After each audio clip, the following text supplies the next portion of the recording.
तो guys long हाउचन किस प्रकार से shield one throne of eternity को हासिल कर इस पूरे मानवता का सबसे ज्यादा स्ट्रॉन्गेस्ट कल्टिवेटर बनता है। तो गाइस ये वीडियो होने वाला है पार्ट 10 है। अगर आपने हमारे पिछले पार्ट्स को मिस कर दिया तो एक बार डिस्क्रिप्शन बॉक्स में जाकर वहां पर चेकआउट जरूर करें, वहां पर आपको सारे एपिसोड्स के लिंक मिल जाएंगे। तो चलिए बिना किसी देरी के इस एपिसोड की स्टार्टिंग करते हैं।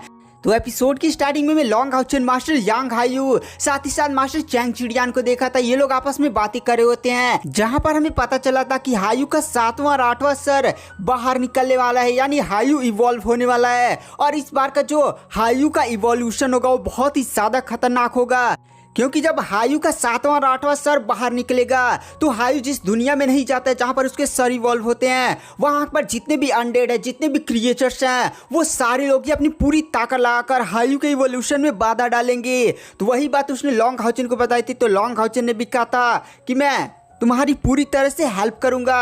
और गाइस यहाँ पर लॉन्ग हाउचन यही बात मास्टर यांग हायू और मास्टर चैंग चिड़ियान को बताता है कि हायू का इवोल्यूशन बहुत ही ज्यादा डेंजर होने वाला है, और हायू के इवोल्यूशन को रोकने के लिए जो क्रिएचर्स आएंगे वो बहुत ही ज्यादा डेंजर होंगे। इसलिए लॉन्ग हाउचन इस टेंपल गैदरिंग कंपटीशन के खत्म होने के बाद पहले वो सील डिवाइन थ्रोन को टेस्ट देगा और फिर सील डिवाइन थ्रोन को हासिल करेगा, और फिर वो हायू के इवोल्यूशन के लिए जाएगा। क्योंकि गाइस एक ग्रह के जब सारे अनडेड क्रिएचर और पावरफुल क्रिएचर लॉन्ग हाउचन के सामने खड़े होंगे तो लॉन्ग हाउचन इतनी ताकत मतलब 3-4 लाख स्पिरिचुअल एनर्जी के साथ तो हरा नहीं पाएगा ना, क्योंकि सामने 8 लाख 9 लाख ऐसे स्पिरिचुअल एनर्जी वाले अनडेड क्रिएचर खड़े होंगे। मास्टर यांग हायू भी लॉन्ग हाउचन की बातें सुनते और कहते हैं लॉन्ग हाउचन तुम्हारा मेन एम कंपटीशन के बाद सील डिवाइन थ्रोन का टेस्ट देना है, और टोटल 6 सील डिवाइन थ्रोन मौजूद हैं, जिनमें से 5 तुम्हारी क्षमता को देखते हुए बहुत ही आसानी से 5 का टेस्ट पास कर लोगे। लेकिन मैं जितना आइडिया लगा सकता हूं तुम्हारा मेन टारगेट होगा seal divine throne of eternity. इसका टेस्ट काफी ज्यादा स्पेशल होने वाला है, तो तुम्हें काफी ज्यादा सतर्क रहने की जरूरत है। तो वहां पर जो लॉन्ग हाउचन होता है वह कहता मास्टर यांग हायू आपने भी इसका टेस्ट दिया था ना, तो आप बता सकते हैं कैसा टेस्ट होने वाला है। मास्टर यांग हायू कहते हैं ठीक है, और फिर वो लॉन्ग हाउचन को seal divine throne of eternity के टेस्टों के बारे में बताने लगते हैं। गाइस यहाँ पर हमें ये नहीं बताया गया कि टेस्ट किस प्रकार से होता है, और फिर हमें सीन कल शिफ्ट कर दिया जाता है जहां पर अरीना भी अब पूरी तरह से रिपेयर हो चुका होता है, और पूरी ऑडियंस आज के मैच के लिए काफी ज्यादा एक्साइटेड होती है। और अब तो लॉन्ग हाउचन बहुत ही ज्यादा फेमस हो चुका है, क्योंकि उसने नाइट टेंपल के नंबर 1 कल्टिवेटर मास्टर यांग हायू को हरा दिया। इसलिए पूरी ऑडियंस भी ये जानने के लिए एकदम उत्सुक थी कि भाई इस पूरे कंपटीशन का नंबर 1 विनर कौन होने वाला है। इसी के साथ हमें दिखाया जाता है कि एक लाइट लॉन्ग हाउचन पर गिरती है तो दूसरी लाइट लॉन्ग हाउचन के अपोनेंट जो होते हैं स्पिरिचुअल टेंपल के हेड और चैनिंगर के दादाजी चैन होंग्यू, वहां पर जो चैन होंग्यू होते हैं वो भी अरीना में एंटर करते हैं। और जब उन्होंने सुना था कि उनका अपोनेंट लॉन्ग हाउचन होने वाला है तो वो भी थोड़ा सा हिल जाते हैं, क्योंकि लॉन्ग हाउचन ने कल मास्टर यांग हायू को हरा दिया था, जो नंबर 1 कल्टिवेटर माने जाते हैं इस पूरी मानवता के। और यहाँ पर जो मास्टर चैन होंग्यू हैं वो स्पिरिचुअल टेंपल के हेड तो हैं, लेकिन वो साफ साफ जानते हैं कि यहाँ पर जो मास्टर यांग हायू हैं वो कितने ज्यादा स्ट्रॉन्ग है। लॉन्ग हाउचन उन्हें हराने की क्षमता रखता है, तो लॉन्ग हाउचन बहुत ही ज्यादा स्ट्रॉन्ग होगा, बट वो लॉन्ग हाउचन से हार भी नहीं मान सकते थे, क्योंकि वह स्पिरिचुअल टेंपल के हेड हैं। अगर वो हार मान जाते तो लोग कहते भाई कितना ज्यादा डरपोक है। हाँ, अगर लॉन्ग हाउचन रिश्तेदार पोती पोता हो तो इस केस में हार माना जा सकता था। वहां पर जो मास्टर चैन होंगी होते हैं उनकी तरफ लॉन्ग हाउचन देखता है और उन्हें ग्रीट करता है। तो यहाँ पर जो मास्टर चैंग होते हैं वह कहते हैं चलो लॉन्ग हाउचन मैं तुम पर थोड़ा सा भी रहम नहीं दिखाने वाला हूँ, छोटा मोटा अटैक तो मैं करूंगा नहीं। इसी के साथ जो मास्टर चैन होंगी होते हैं वो अपनी बॉडी से अपनी भयानक आभा को अनलिस्ट करते हैं। गाइस मास्टर चैन होंगी के पास भी उनका डोमेन है जिसका नाम है बिस्ट गॉड एम्परर डोमेन है, और यहाँ पे जो लॉन्ग हाउचन होता है वो भी अपनी यूनिक कान को समन कर लेता है। यहाँ पे जो लॉन्ग हाउचन होता है वो जानता था कि मास्टर चैन होंगी के पास उनका बिस्ट चिमरा है। और गाइस इस बिस्ट का इंग्लिश वर्जन का नेम अगर आप लोग जानते हैं तो मुझे बता दीजिएगा। यहाँ पर चिमरा ही लिखा है तो मैं चिमरा ही बोलूंगा। गाइस हमने इस बिस्ट को देखा था जब लॉन्ग हाउचन ने अपना डीमन हंट स्क्वाड पूरी तरह से बना रहा था, तो फिर वो स्पिरिचुअल टेंपल में गया था जहां पर वो चैनिंगर को अपने ग्रुप में लेने वाला था। तो वहां पर थोड़ा सा फाइट वाइट हुआ था इनके साथ, और यहाँ पर जब मास्टर चैन होंग्यू ने अपने बिस्ट चिमरा को बुलाया था तो यहाँ पर लॉन्ग हाउचन ने हायू को समन किया था, और हायू की ब्लड लाइन पावर की वजह से चिमरा बिस्ट को लॉन्ग हाउचन ने दबा दिया था। आपको वो सारी चीजें याद ही होंगी। बट लॉन्ग हाउचेन ऐसे मास्टर चैन होंग्यू को हल्के में नहीं ले सकता है, क्योंकि मास्टर चैन होंग्यू स्पिरिचुअल टेंपल के हेड हैं और एक हेड को ऐसे हल्के में लेना ये लॉन्ग हाउचेन के लिए काफी ज्यादा बड़ी मुसीबत इस फाइट में क्रिएट कर सकता है। इसलिए जो लॉन्ग हाउचेन होता है वो भी अपनी भयानक पावर को अनलिस्ट करता है। मास्टर चैन होंग्यू अपनी समनिंग को स्टार्ट कर देते हैं और वहां पर एक बहुत ही ज्यादा भयानक काला कलर का पोर्टल ओपन होता है और उस पोर्टल के अंदर से एक बहुत ही ज्यादा बड़ा और बहुत ही ज्यादा पावरफुल लेवल 9 का गोरिल्ला बाहर आता है, जिसके पास आइस एट्रीब्यूट की पावर होती है और दहाड़ मारते हुए सीधे लॉन्ग हाउचेन पर ऐसे मारता पूरा चारों तरफ जम जाता है और इसी के साथ गोरिल्ला लॉन्ग हाउचेन पर अटैक करता है। लॉन्ग हाउचेन भी तुरंत अपना एक स्पिरिचुअल स्वॉर्ड का निर्माण करता है और इसी के साथ लॉन्ग हाउचेन इतना ज्यादा भयानक उस आइस गोरिल्ला पर अटैक करता है ना कि भाई एक ही झटके में उसके हाथ को काट कर रख देता है।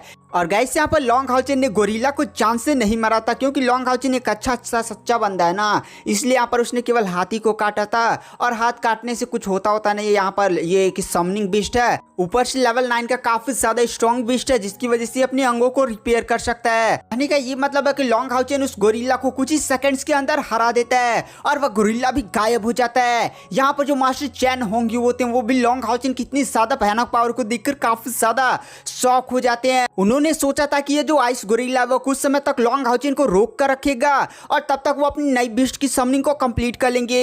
यहाँ पर जो लॉन्ग हाउचेन होता है वो भी भाई टाइम वाइम नहीं देने वाला था, इसलिए यहाँ पर जो लॉन्ग हाउचेन होता है वो तुरंत अपने लाइट गॉड डोमिन को एक्टिवेट करता है। लॉन्ग हाउचेन की बॉडी से काफी ज्यादा भयानक आवाज रिलीज होने लगती है। यहाँ पर मास्टर चैन होंग्यू भी जब देखते हैं कि लॉन्ग हाउचेन उन पर अटैक करने वाला और वो भी काफी ज्यादा पावरफुल है, तो वो भी तुरंत अपनी बीस्ट को समनिंग करने के लिए और भी ज्यादा भयानक तरीके से मंत्रों को पढ़ना शुरू कर देते हैं।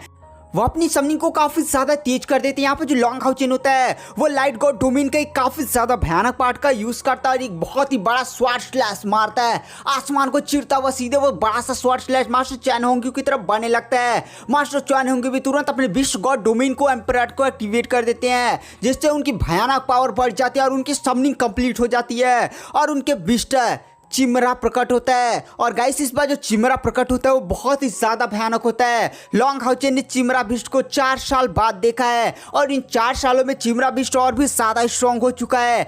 मास्टर चैन होंग्यू अपनी सीक्रेट टेक्निक को परफॉर्म करते हैं और चिमरा बिस्ट के साथ जाकर मिल जाते हैं और जैसे ही वो मिलते हैं उनका जो बिस्ट गॉड डोमिन होता है वो भी चिमरा बिस्ट के पास घूम जाता है, मतलब चिमरा बिस्ट के चारों तरफ बिस्ट गॉड डोमिन आ जाता है और चिमरा बिस्ट की पावर काफी ज्यादा भयानक बढ़ जाती है।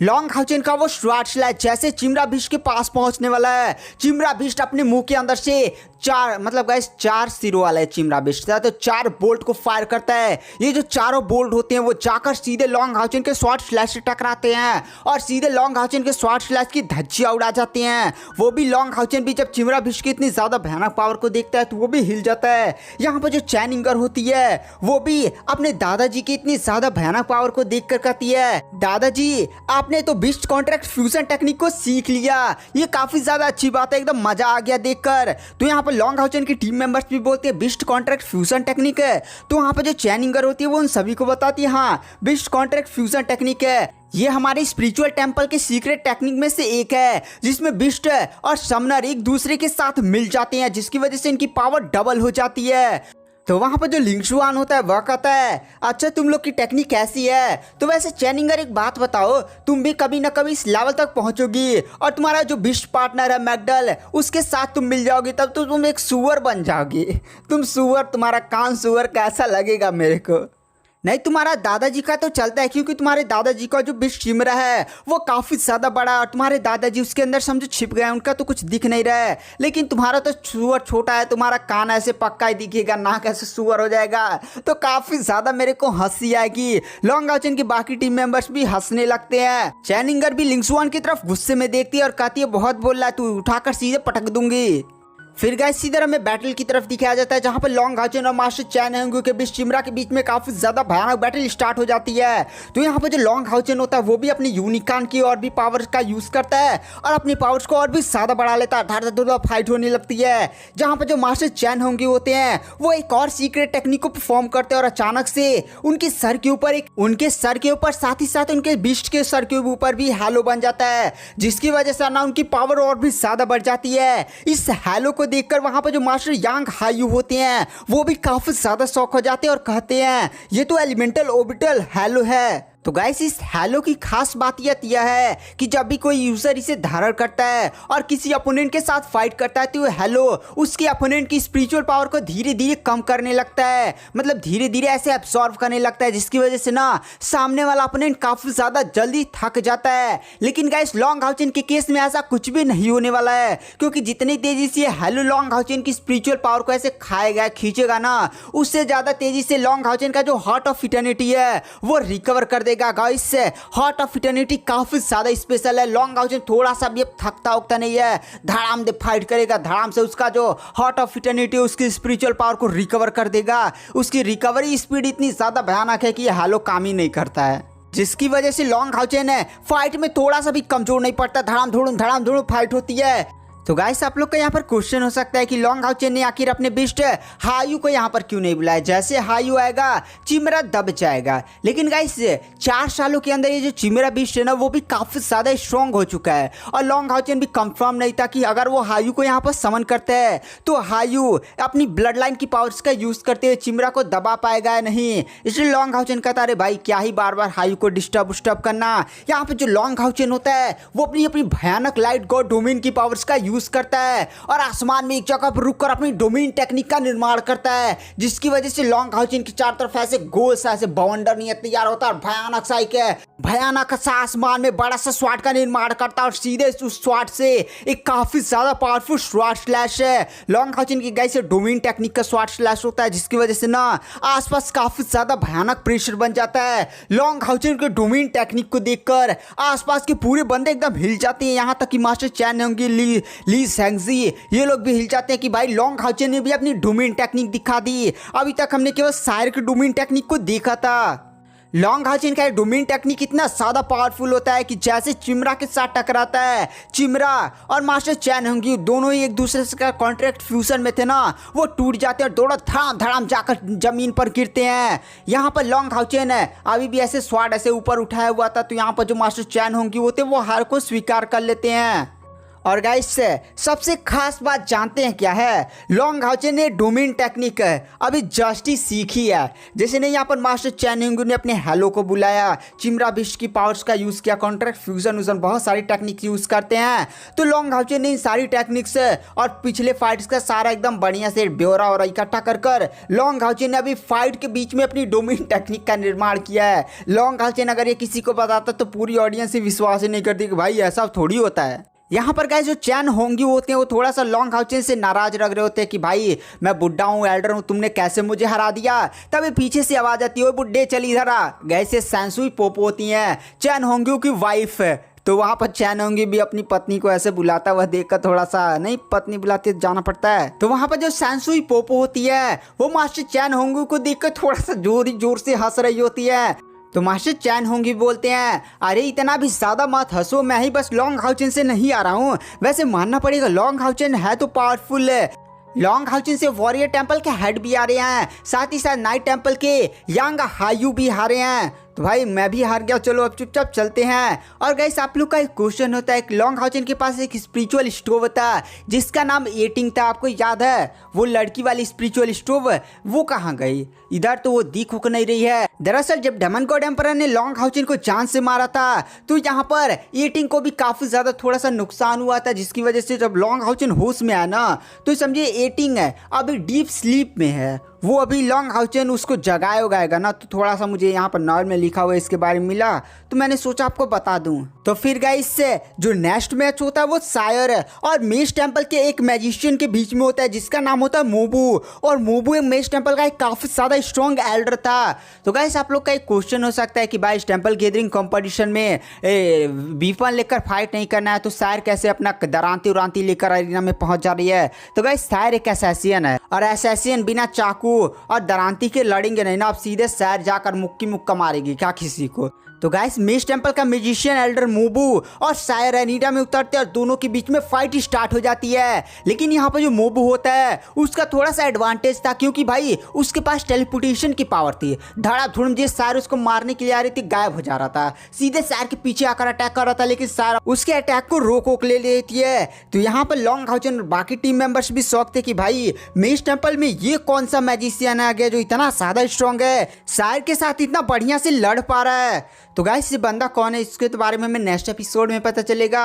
तो वीडियो पसंद आई हो तो चैनल को लाइक सब्सक्राइब जरूर करें। मैं नेक्स्ट एपिसोड जल्दी अपने चैनल पर अपलोड कर रहा हूँ। तो थैंक यू, बाय बाय।